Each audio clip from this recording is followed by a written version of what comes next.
네, 그럼 또 바로 이어서 이제 로지스틱 디스크리미넌트 어널리시스에 대한 로지스틱 디스크리미넌트 어널리시스 또는 로지스틱 리그레션이라고 하는 이제 부분을 한번 보도록 하겠습니다. 자, 왜 로지스틱 판별 분석이 로지스틱 리그레션이라고 많이 설명이 되느냐, 많이 이제 이름이 붙여지느냐 하는 부분이 여기에 있습니다.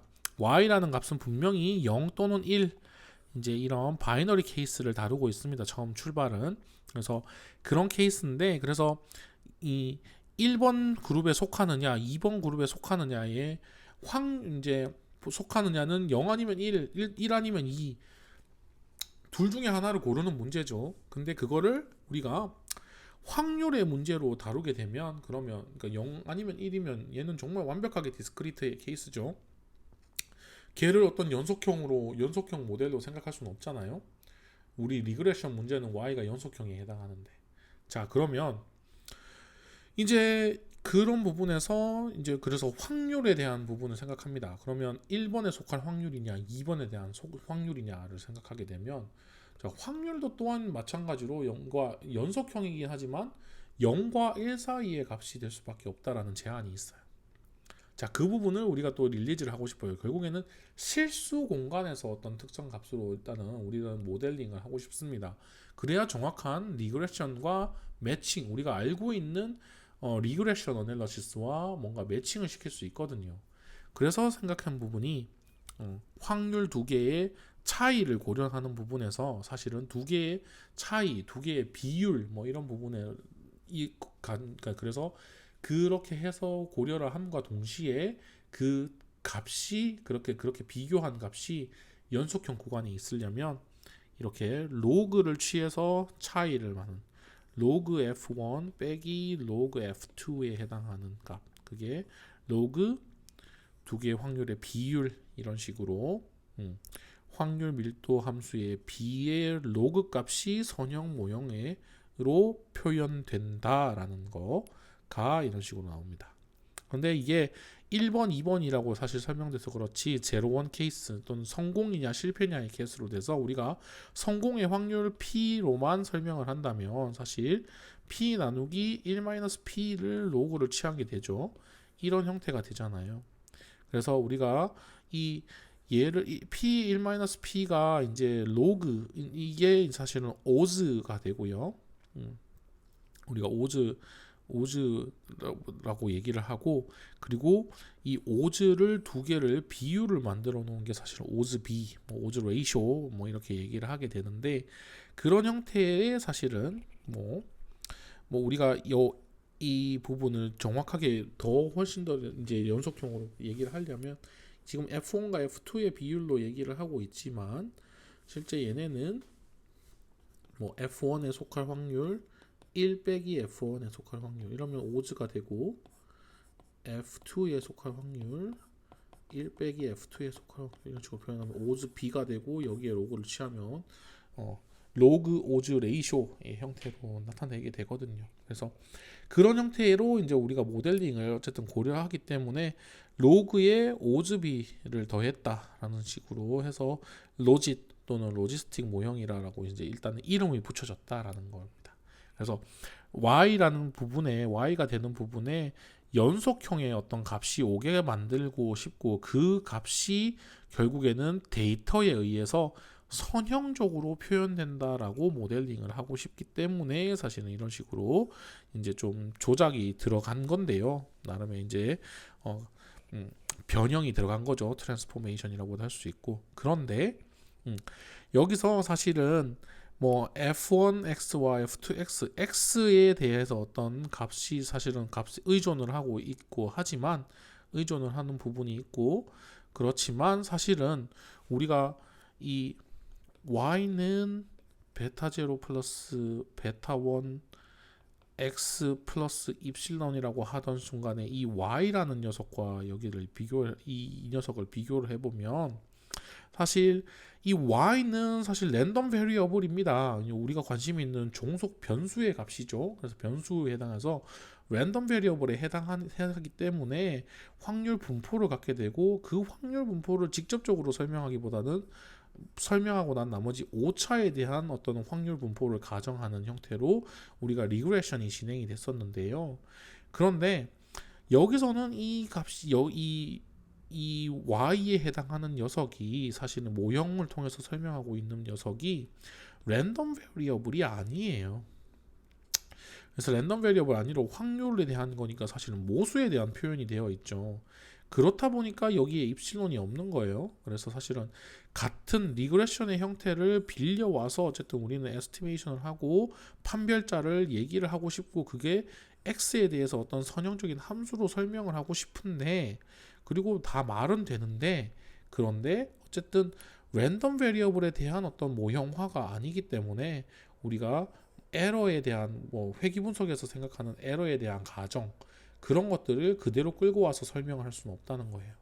그래서 그런 부분에서의 차이는 있다라는 부분을 여러분들이 이제 알고 넘어가면 좋겠고요. 어쨌든 그래서 내가 어떤 1이라는 그룹 또는 다른 그룹에 속하게 되는 확률에 대한 설명을 할 때 그걸 연속형으로 만들 수 있는 변환을 한 후에 걔가 어떤 내가 가지고 있는 설명 변수들에 의해서 선형적인 함수로 나타난다라는 거를 모형화했다라는 부분이고요. 그래서 결국에는 1번이라는 이제 x가 주어졌을 때 1번에 속할 확률을 얘기하자면 결과적으로 여기서 생각하고 있는 확률의 형태에 따라서 결국 이 부분을 이용해서 설명을 하게 되는데 뒤에서 이게 이런 식으로 나타난다라는 겁니다.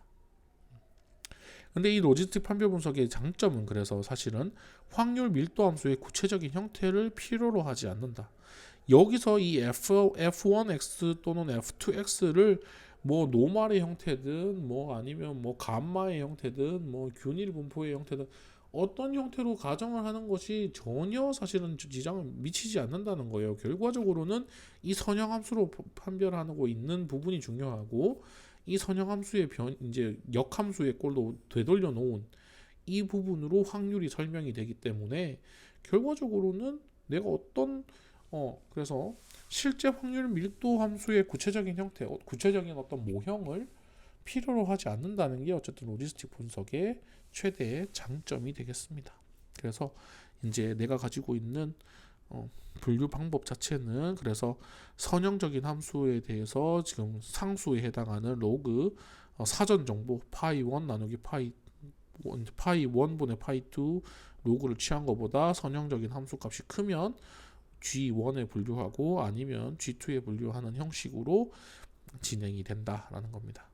그래서 결과적으로는 함수를 돌려서 생각을 하게 되면 이제 확률에 대한 이제 얘기들을 나올 수 있기 때문에 또 결과적으로 확률에 기반해서 1번에 속할 확률이 더 높은지 2번에 대한 확률이 더 높은지를 x에 대한 어떤 선형적인 함수의 역함수를 적용한 형식으로 해서 결과를 주게 되어 있습니다. 그래서 인더스트리라는 어떤 새로운 어떤 데이터를 이제 또 가져왔습니다. 반영 변수는 건전 기업과 파산 기업을 구분하고자 하는 것이고요.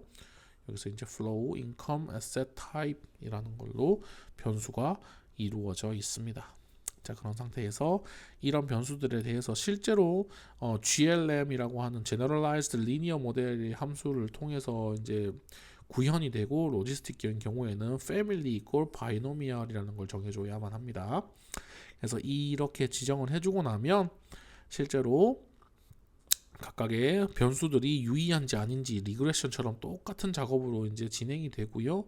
그렇게 해서 asset이라는 것만 이제 뭐 통계적으로 유의한 변수인 것으로 일단 나오고는 있는데 모형 자체는 어쨌든 전체를 다 사용해서 모형으로 만들어 놨습니다.